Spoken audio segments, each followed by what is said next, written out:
From Neural Newscast, this is Deep Dive, exploring the moments that shape today.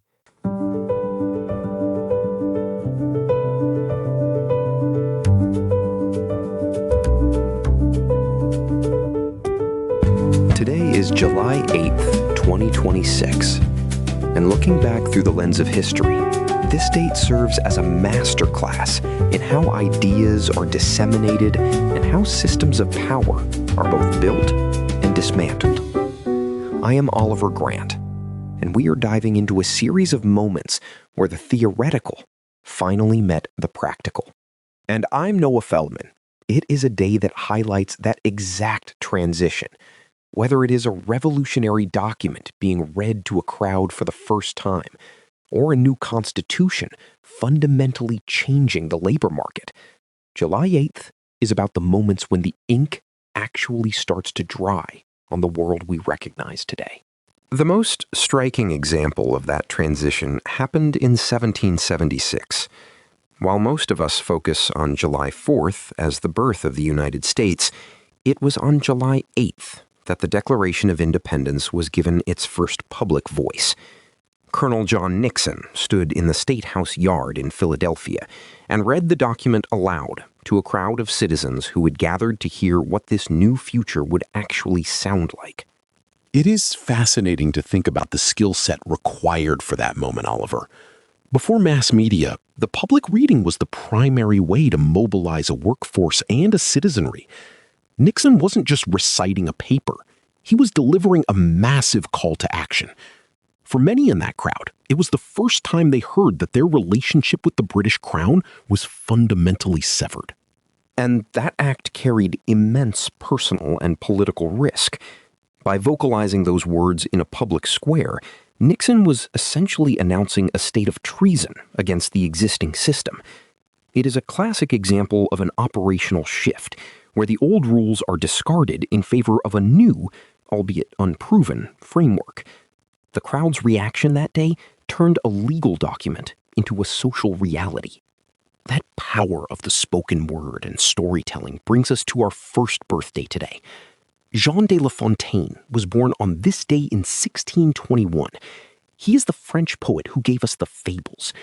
He possessed the unique skill of using simple animal stories to teach complex moral and social lessons, essentially training the minds of generations through narrative. La Fontaine is an interesting case because his stories often subtly critiqued the court of Louis XIV. He used the fable as a system to bypass censorship. It is a reminder that when the official channels of critique are closed, humans find creative ways to maintain their intellectual independence. He was a master of finding the human angle within a very rigid social hierarchy. Speaking of rigid structures, we have to talk about John D. Rockefeller, born July 8, 1839. Talk about an architect of systems. He didn't just build a company with Standard Oil. He redefined what an American corporation could be, for better or for worse. Rockefeller is the ultimate study in operational drift, Noah. He began by focusing on efficiency and quality in the oil industry, but that drive for order eventually led to a level of market dominance that the government eventually had to break apart. He created a system so powerful it threatened the state's own regulatory authority. Even his later pivot to philanthropy was a different kind of system building, influencing education and medicine for over a century. It is a massive legacy to unpack, ranging from the industrial to the humanitarian. And on a lighter, yet still very connected note regarding networks, we have Kevin Bacon, born today in 1958. We know him from Footloose and countless other films, but his name has become shorthand for the 6 Degrees game, the idea that everyone is connected through a remarkably small social network. It is remarkable how a prolific acting career turned into a mathematical concept for social connectivity. Bacon represents a unique kind of career longevity. He has stayed relevant in the highly volatile system of Hollywood for decades by being a reliable, versatile component in hundreds of productions. He is the hub in a very complex professional wheel. While we are talking about shifting networks and social frameworks, our fact of the day takes us back to the Revolutionary era. On July 8, 1777, Vermont became the first region in what would become the United States to adopt a constitution that abolished slavery. This was a massive shift in the labor market and human rights, happening while the Revolutionary War was still in its earliest, most uncertain stages. This is a critical moment where a local system actually chose to align its legal reality with the ideals being preached in Philadelphia. While other states hesitated or deferred the question, Vermont's constitution created a hard break from the institutionalized injustice of slavery. It shows that even in the midst of a larger conflict, local systems can take the lead on moral accountability. It set a precedent that would take nearly a century for the rest of the country to follow. It highlights how some leaders can see the future of work and human dignity long before the majority is ready to act.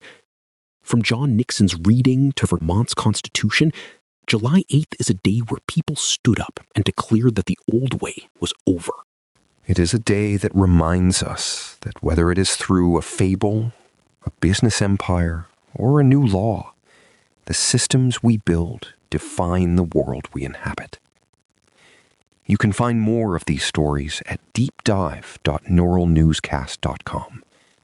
I'm Oliver Grant. And I'm Noah Feldman. Thank you for joining us for this look at the voices that shaped history. Deep Dive is AI-assisted, human-reviewed. Explore history every day on Neural Newscast. This has been Deep Dive on Neural Newscast, exploring the moments that shape today.